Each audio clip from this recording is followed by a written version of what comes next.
Uma cientista consegue sair da Bulgária comunista e se mudar para a Alemanha Ocidental, o sonho de qualquer um que vivesse do lado vermelho da cortina de ferro. Vesna Nasteva passa a trabalhar num importante instituto científico alemão, ganha uma bolsa para realizar suas pesquisas, vai representar o instituto num congresso, mas é assassinada a sangue frio num compartimento de trem.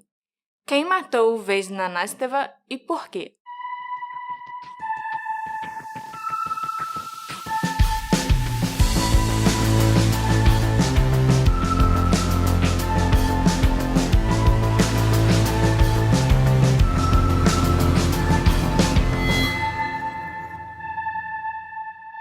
Olá, meus assistentes! Tudo bem com vocês? Aqui é a Marcela, sua detetive do sofá, e hoje eu trago um caso que mais parece uma trama da Agatha Christie para nós investigarmos. Mas, infelizmente, esse crime aconteceu de verdade e nem o Hercule Poirot nem a Miss Marple estavam no trem para investigar. Eu e o Alexandre que teremos que usar nossas pequenas células cinzentas, ordem e método para tentar descobrir quem matou a Vesna Nasteva. Pois é, Marcela, eu tô animado para conhecer melhor esse assassinato, que aconteceu num trem, é tipo o Expresso do Oriente, todos os passageiros são suspeitos? Todos os passageiros são suspeitos, até porque quase nenhum deles foi localizado pela polícia. E não aconteceu no Expresso do Oriente, aconteceu num trem alemão, o Intercity 620. Tudo bem, não tem problema, mas na minha imaginação o trem vai ser igual aquele do Expresso do Oriente, e a gente vai começar a investigação no estilo Hercule Poirot, sentados na poltrona. Exatamente, ele fazia muito isso e eu também. A Vesna Nasteva nasceu em 1952, na cidade de Sofia, na Bulgária. Não existem tantas informações disponíveis sobre a infância dela ou a vida familiar, mas a gente sabe que ela se formou em Química no ano de 1979 e que ela era casada e tinha 2 filhos. Segundo os jornais alemães da época do assassinato, o pai dela era um diplomata de alto escalão no Partido Comunista Búlgaro. Em abril de 1980, depois de se graduar em Química, ela foi convidada pelo Serviço Alemão de Intercâmbio Acadêmico para ser bolsista no renomado Instituto Max Planck de Pesquisa de Carvão, em Mülheim, na Alemanha Ocidental. Eu acho que é bom a gente frisar. Quando ela foi para a Alemanha, os 2 filhos pequenos ficaram com a família dela em Sofia e eles nunca mais viram a mãe.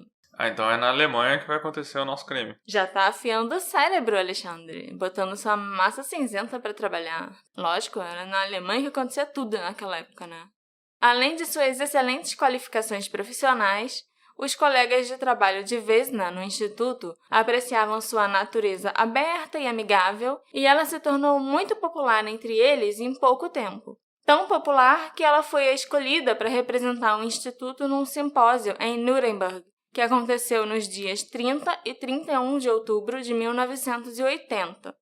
A Vesna chegou a Nuremberg de trem no dia 29 de outubro, participou do simpósio nos 2 dias seguintes e aproveitou a manhã do dia 1º de novembro para fazer um passeio pela cidade.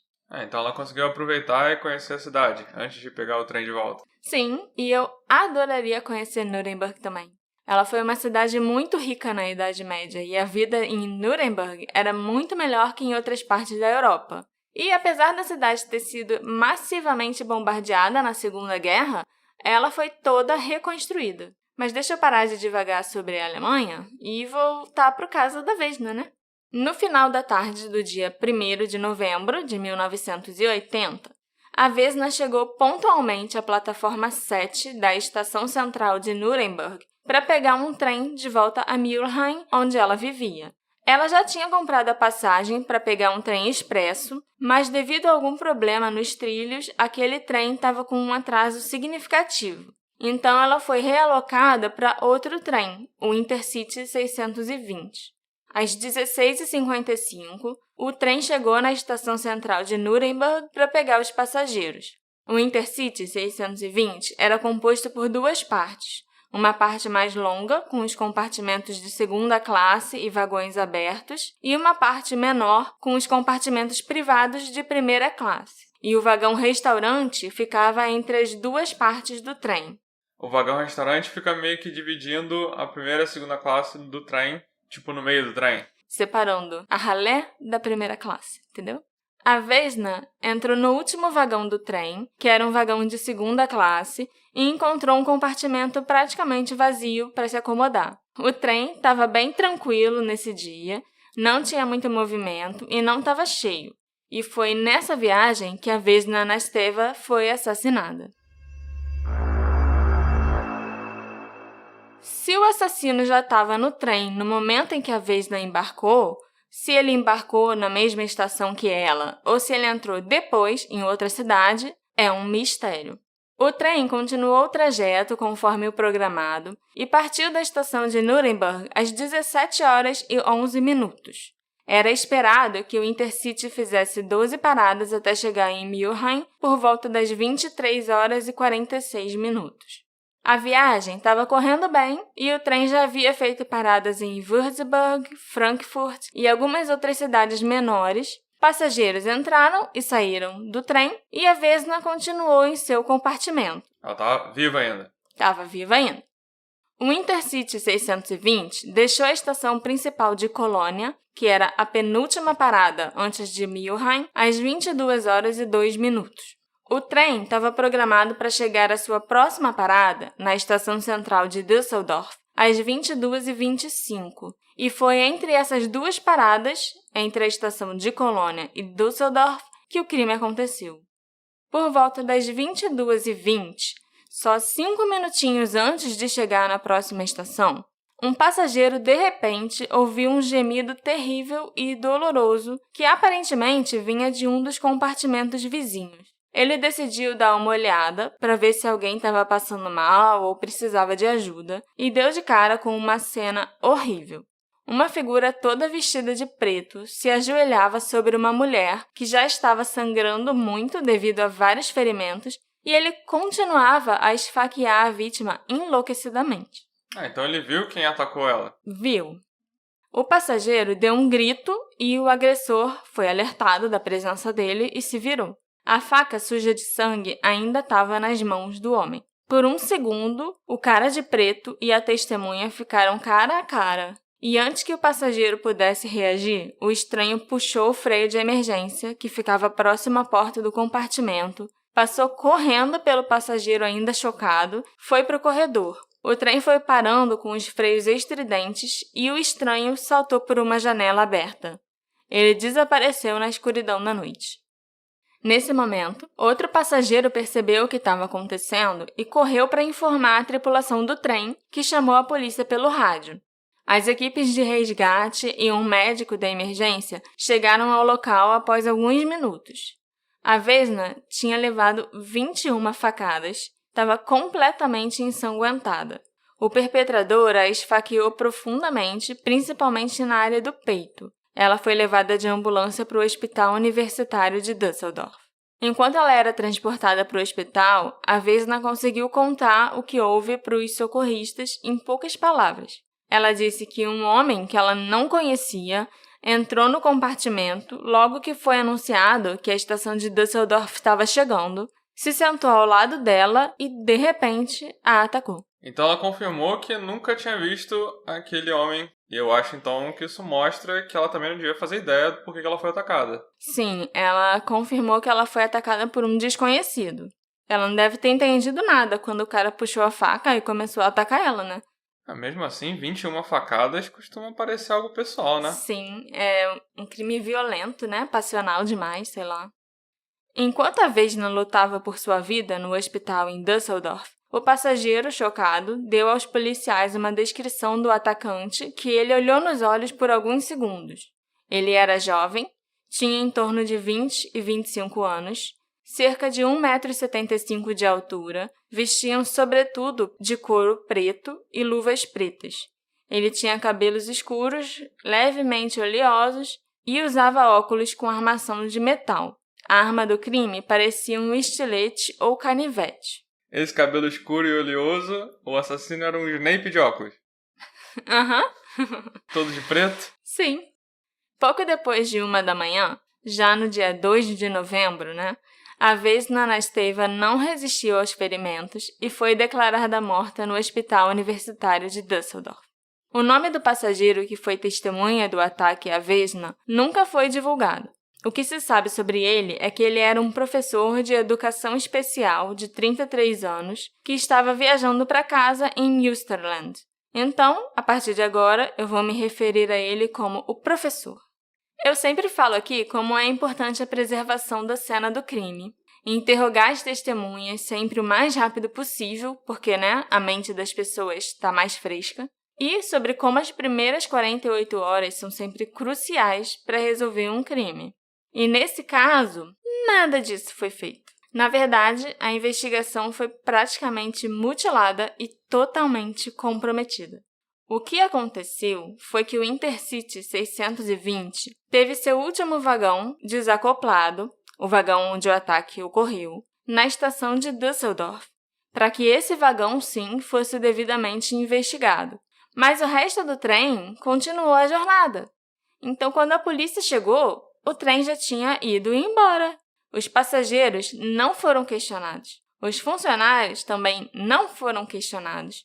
Não deixaram nenhum registro ou uma lista de todos os passageiros que viajavam no trem. A polícia também não teve a chance de procurar em outros vagões por possíveis pistas deixadas pelo assassino. Mas como que isso foi acontecer? Já tinha saído o livro do Assassinato do Expresso Oriente. Então todo mundo sabe que tem que interrogar todos os passageiros e que tem que examinar todo o trem para procurar as pistas. Sim, mas você está se esquecendo que o Hercule Poirot não gostava de investigar nada, né? O método dele era organizar as informações na própria cabeça, usar a psicologia e resolver os casos sentado na poltrona dele. Quando ele investigava de fato, era porque a polícia pediu ou alguma coisa assim. Mas o Poirot era literalmente o detetive do sofá, só que sem um podcast. Então, às vezes, os funcionários do trem acharam que era só o investigador olhar em volta, conversar com o professor, sentar, pensar e desvendar o crime. E foi isso que aconteceu? Não foi isso que aconteceu. Fato é que o detetive de homicídios de Düsseldorf, Armin Metzler, que foi designado para investigar o caso, ficou completamente chocado quando chegou no local do crime. Chocado e muito puto, devo dizer. Todas as testemunhas sumiram, foram embora sem deixar contato, sem dar entrevista, e só ficou uma pessoa ali para ele conversar. Pelo menos, essa pessoa era o professor que tinha informações valiosas para passar para ele. O Armin Metzler foi um dos investigadores mais famosos da história da Alemanha, e ele teve uma carreira muito longa, agitada e bem-sucedida. Ele faleceu em 2018, aos 88 anos. O Armin estabeleceu o padrão nas investigações criminais do país, principalmente em relação a homicídios, escreveu vários livros relacionados a métodos de investigação e virou até matéria em algumas universidades. O caso da Vesna Anasteva sempre o assombrou porque foi um dos únicos casos não resolvidos da carreira dele. E a gente agora sabe que foi a incompetência de quem liberou o restante do trem para seguir em frente que provavelmente prejudicou muito a investigação desse caso. Mas isso aí é que nem o pessoal da Supervia, que morreu um cara nos trilhos do trem e eles mandaram o trem passar por cima. O cara que morreu no supermercado, e aí o pessoal botou uns guarda-sóis em cima do corpo para o mercado continuar funcionando. É essa mesma galera. Mas, aqui no Brasil isso é super comum. Na Alemanha, eu não sei se era. Os policiais passaram dias procurando por outros passageiros que estivessem naquele trem. Afinal, qualquer um deles podia ser uma testemunha valiosa. Eles conseguiram localizar menos de 1/3 dos passageiros. Utilizando a descrição que o professor, a única testemunha ocular do crime, deu do estranho, inclusive o nome de um dos livros da Agatha Christie é Testemunha Ocular do Crime, o detetive-chefe Armin Metzler foi ao rádio e aos jornais fazer um apelo para que quem tivesse visto o agressor entrar no trem ou simplesmente sentado em algum compartimento fazendo a viagem, por favor viesse conversar ou ligasse para a polícia. O Armin também enviou o retrato falado do agressor para a TV e para os jornais.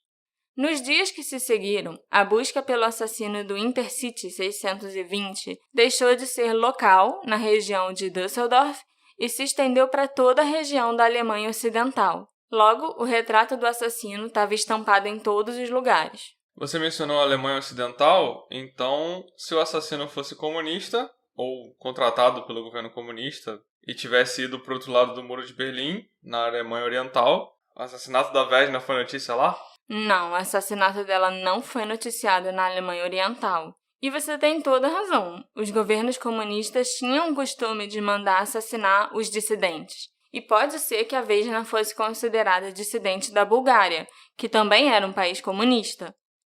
Logo de cara, a polícia suspeitou que o assassino poderia ter continuado a sua fuga depois de saltar pela janela do trem, simplesmente pedindo carona ou de táxi.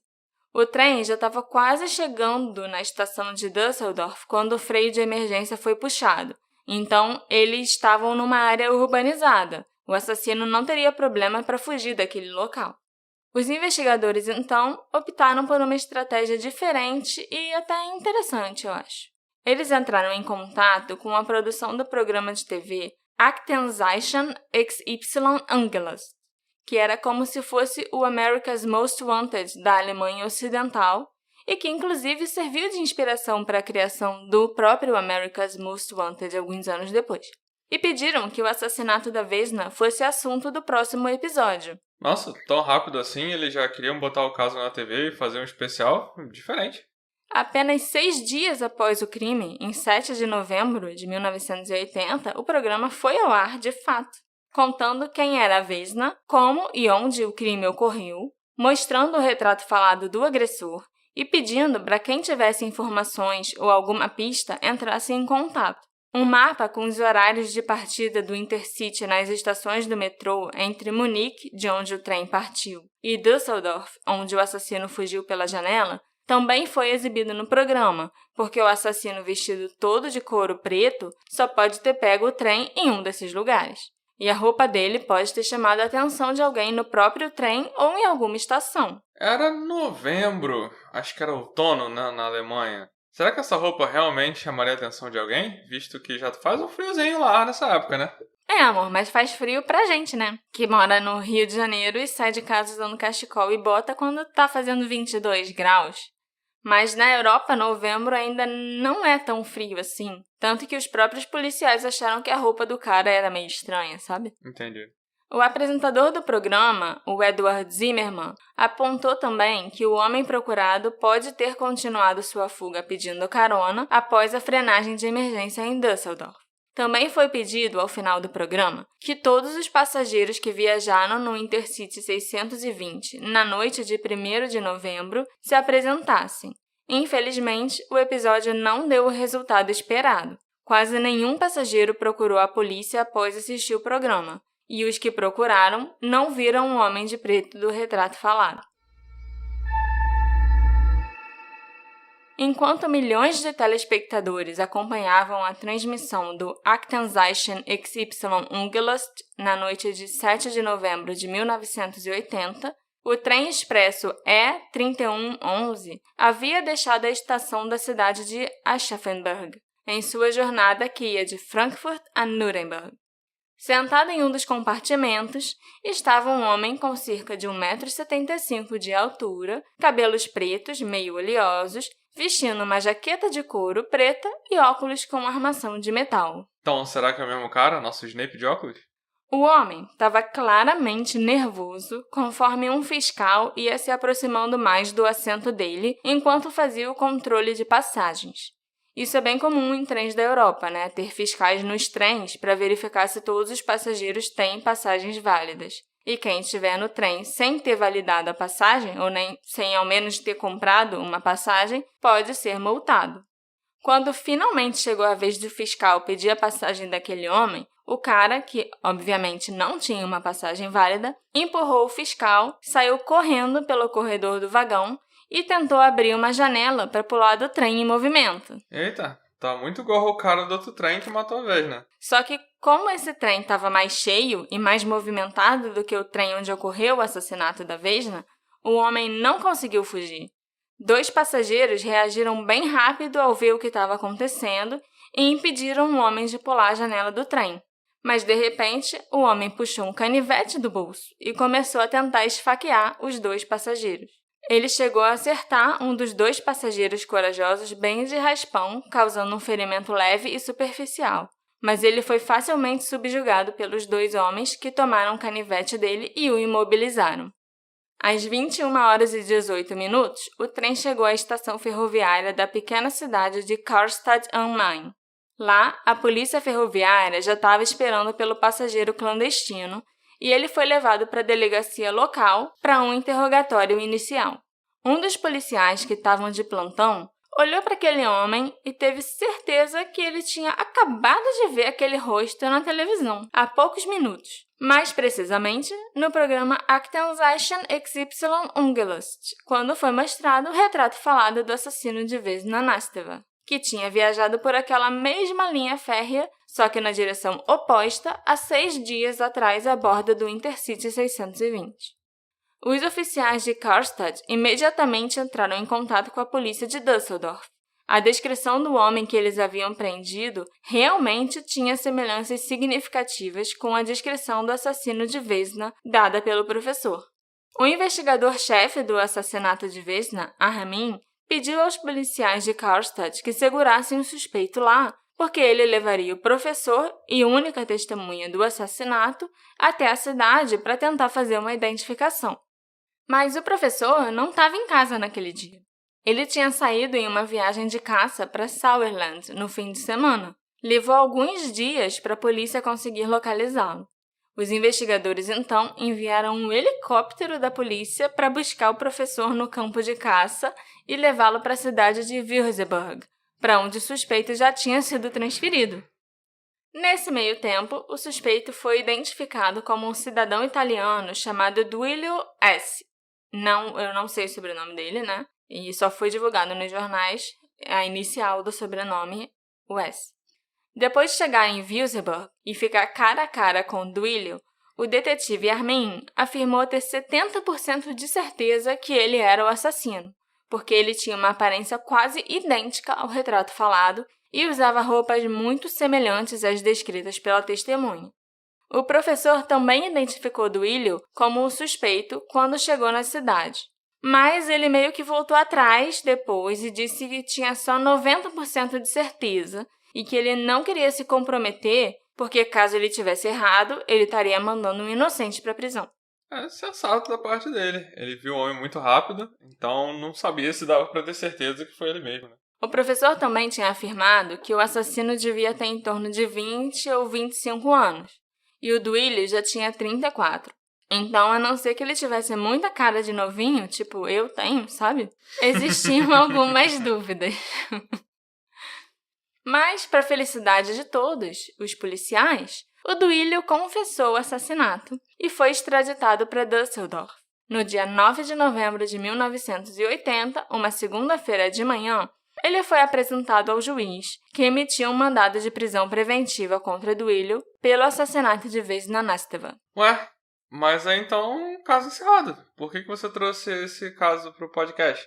Nosso programa é sobre crimes não solucionados. Você me prometeu um crime não solucionado. Calma, o caso ainda não está encerrado. É uma prisão preventiva, escutou? Durante a audiência preliminar, os defensores públicos que foram designados para representar Duilio levantaram algumas questões importantes.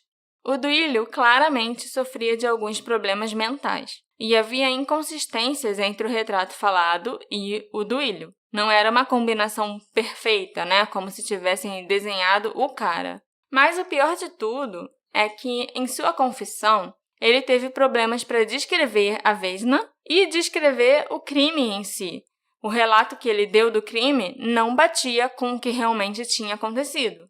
O Duilio acabou retirando a sua confissão e afirmou que ele só confessou o crime na esperança de ser considerado culpado e de ser enviado para um hospital psiquiátrico e conseguir tratamento. Isso me deixou muito chocada, porque eu nem imagino tudo que esse cara devia estar passando para achar que a melhor opção para ele era confessar um assassinato que ele não cometeu para conseguir um tratamento psiquiátrico, sabe? Eu não vi essa chegando, é de dar pena mesmo. O Duílio também revelou que, na verdade, ele tinha um álibi para a noite em que o crime ocorreu. Na noite em questão, ele estava trabalhando como garçom em um pub em Copenhague, na Dinamarca. As autoridades alemãs, então, contataram a polícia de Copenhague para verificar se o que o Duílio disse era verdade. As devidas investigações foram feitas na Dinamarca e o álibi do Duílio definitivamente era verdadeiro. Várias pessoas o viram trabalhando na noite do assassinato e o dono do pub mostrou o registro de empregados para a polícia, onde constava que Duílio trabalhou no pub naquela semana inteira. Ele foi liberado da custódia policial em 23 de novembro de 1980. A partir daí, o caso foi esfriando, já que o único suspeito foi provado inocente sem a menor sombra de dúvida. Apesar de já estar praticamente esquecido hoje, esse caso foi uma grande notícia na Europa quando aconteceu e o assassinato da Vesna saiu em todos os jornais de todos os países europeus, menos na Alemanha Oriental. Do lado. Do lado. Com base na descrição dada pelo professor, o assassino teria nascido entre 1955 e 1960. Portanto, é muito provável que ele ainda esteja vivo hoje em dia. Várias teorias surgiram na época e ao longo dos anos, e é claro que nós vamos explorar as principais delas. A primeira teoria é que a Vesna teria sido vítima de uma tentativa de agressão sexual ou estupro, mas, pelo que eu pude verificar, essa teoria só foi apresentada em jornais e revistas búlgaros e nunca foi seriamente mencionada pelos policiais ou investigadores alemães. Essas notícias búlgaras diziam que o homem teria tentado se aproveitar dela no compartimento de trem vazio. Ele a teria ameaçado com a faca para que ela não gritasse, mas ela teria enfrentado o cara que a esfaqueou. O resultado da autópsia da Vesna nunca foi divulgado, então nós não sabemos se havia algum sinal de agressão no corpo dela além das 21 facadas. Seria muito fácil descobrir na autópsia se ela foi agredida sexualmente ou não. E eu pessoalmente acredito que se ela tivesse sido vítima de um estupro ou algo assim, a polícia teria divulgado esse detalhe, porque é algo que torna o assassino ainda mais perigoso. E tem muita gente que desacredita essa teoria porque a Vesna não falou para os policiais antes de morrer que ela teria sido agredida sexualmente. Mas para mim isso não faz o menor sentido. A mulher estava gravemente ferida e ela tentou dizer o que ela podia a respeito do agressor, para ele ser identificado. Mas ela não conseguiu nem falar muita coisa devido aos ferimentos. E, em segundo lugar, ela poderia ter ficado envergonhada. Muitas mulheres temem as repercussões de falar sobre estupros ou agressões sexuais que sofreram. E isso hoje em dia. Imagine em 1980, então. Se isso realmente tivesse ocorrido, é possível que ela não quisesse contar a ninguém, especialmente no meio de todos os outros traumas que ela sofreu naquela noite. Talvez depois ela contasse. Mas isso tudo é puramente especulativo, e eu não acredito que esse seja o caso. A segunda teoria é que a Vesna teria sido vítima de um assalto. Novamente, ela era uma mulher viajando sozinha num compartimento vazio de um trem, o que a torna vulnerável a um agressor sexual ou a um ladrão também, né? Mas não há evidência que nenhum dos pertences da Vesna tenha sido roubado. E o professor mencionou que a única coisa que o assassino segurava quando ele fugiu era a faca ensanguentada. Como não há evidências que provem ou refutem essa teoria, ela também é puramente especulativa. A terceira teoria é que a Vesna Nasteva teria sido assassinada pelo serviço secreto búlgaro.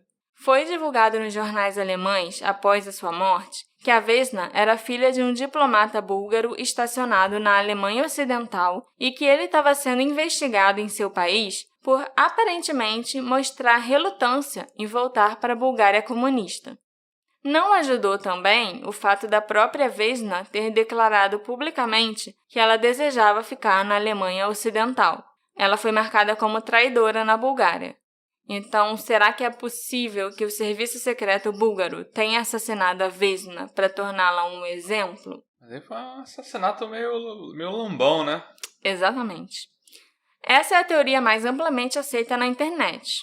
Mas eu concordo com você, e eu acho isso bem improvável, porque os búlgaros tinham métodos muito mais sutis de assassinar alguém do que esfaquear a pessoa 21 vezes num trem. Eu trouxe até um exemplo de um assassinato do serviço secreto búlgaro para exatamente mostrar como eles eram eficientes. O assassinato do jornalista búlgaro Georgi Markov aconteceu em 1978. Ele morreu envenenado 4 dias depois de ter uma agulha hipodérmica com veneno injetada na perna dele em um ponto de ônibus em Londres. O George desertou para o Ocidente em 1969 e ele estava trabalhando para a BBC, onde ele fazia transmissões muito críticas sobre o regime comunista na Bulgária. Ele disse para a polícia que ele sentiu uma dor aguda na perna enquanto esperava por um ônibus na ponte Waterloo e se virou para ver um homem não identificado pegando um guarda-chuva. A agulha hipodérmica continha ricina, um tipo de veneno mortal, e ela estava escondida na ponta do guarda-chuva do cara. Se não me engano, a ricina é o veneno que o Walter White usa no Breaking Bad. Olha só. Não, é que é um veneno que o pessoal deve conhecer. Sim. A esposa do George chegou a ver, enquanto estava com ele no hospital, a marca na perna esquerda dele onde a agulha havia entrado.